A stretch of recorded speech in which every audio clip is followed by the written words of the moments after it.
I assume you have read the Supreme Court decision in the case of Kilmar Abrego Garcia. Yes. That court decision requires the administration to facilitate Kilmar Abrego Garcia's release from El Salvador.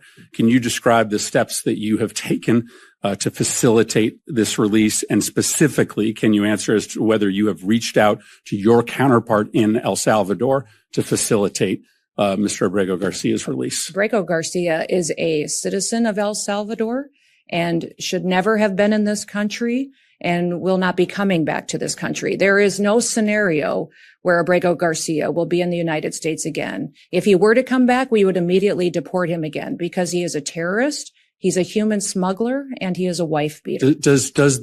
You've read the Supreme Court decision. Does the Supreme Court decision not require you to facilitate the return of Mr. Abrego Garcia? The Trump administration is complying with all court orders and judges' orders. Does the Supreme Court order require you to facilitate the return of Mr. Abrego Garcia? Is a citizen of El Salvador. It is up to the president of the El Salvador to make the decision. You're a defendant in the case. If he is coming back. It's been a big topic of conversation between all of us, between the country. When the president visited the United States of America, it was discussed and talked about there. The president has been very clear on this issue, as the Secretary of State, and I have as well. Abrego Garcia is not a citizen of this country and is a dangerous individual who does not belong here. I will not ask another question, Madam Chair. But the discussion, we would immediately. But the discussion ends when the Supreme Court rules 9-0 that you have to facilitate his release. And the fact that you can't even acknowledge the wording of the order, which commands you to facilitate his release,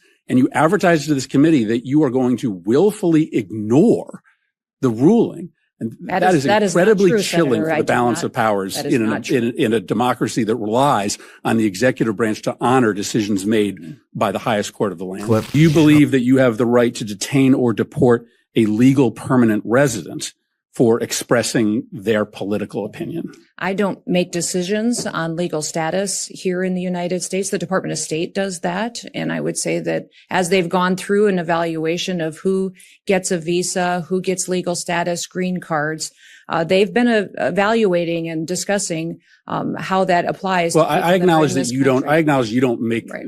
But if someone is a legal permanent resident of the United States, I'm not talking about an H-1B or a student visa holder. I'm talking about a legal permanent resident. If you are a legal permanent resident, do you have the right to detain or deport that person simply for expressing their political opinion? The Department of State makes those decisions. No, the Department of Homeland Security. You make that decision about who you have the right to detain or deport.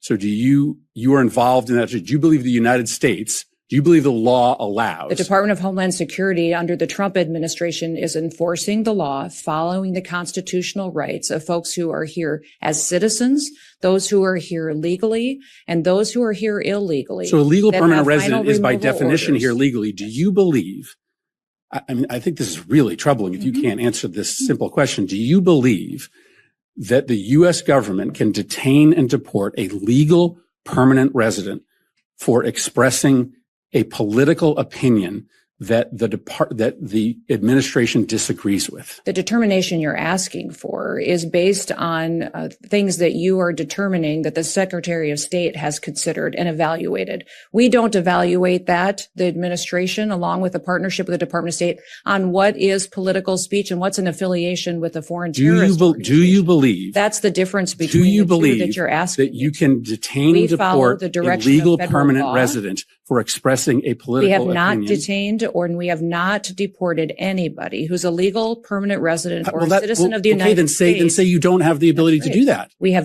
clarify that for the millions of. That is exactly what I'm doing, is that we have followed exactly what the law is, and that we have not detained or deported anybody who's a citizen or has legal status in this country. We are focused on the worst of the worst dangerous criminals. You do not believe you have to get them out of the country. You do not believe you have the ability to do that. We have not done that at all. And the Trump administration has no plans. Well, just because you haven't done it doesn't mean that you won't do it in the future. Do you believe you have the ability to do that or not? That we are doing. I think you are going to. The exact appropriate thing in partnership with the Department of State and in partnership with the Trump administration. Are you or DHS doing anything to comply with the 9-0 Supreme Court order to facilitate his return to the United States? Just yes or no. This administration is following all federal court orders. Madam Secretary, this is a simple question. The president's prerogative on conversations that happen with the president of El Salvador. I ask a simple question. We have a limited amount of time. I just asked you, Madam Secretary, whether or not you or the Department of Homeland Security are taking any action to facilitate the 9-0 Supreme Court decision to facilitate his return. This is a very simple question. Are you taking any action to facilitate his return, or are you not?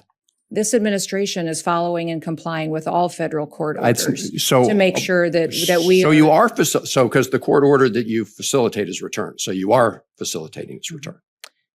Sir, Senator, thank you for the question. But what I would tell you is that we are following court orders. I'm asking questions of law. No, you're just spewing rhetoric. I truly believe this. I truly believe this as an American. Let me ask you this. Do you agree with Justice Scalia in the Supreme Court opinion in Reno v. Flores that, I'm quoting, "It is well established that the Fifth Amendment entitles aliens to due process of law in deportation proceedings." End of quote.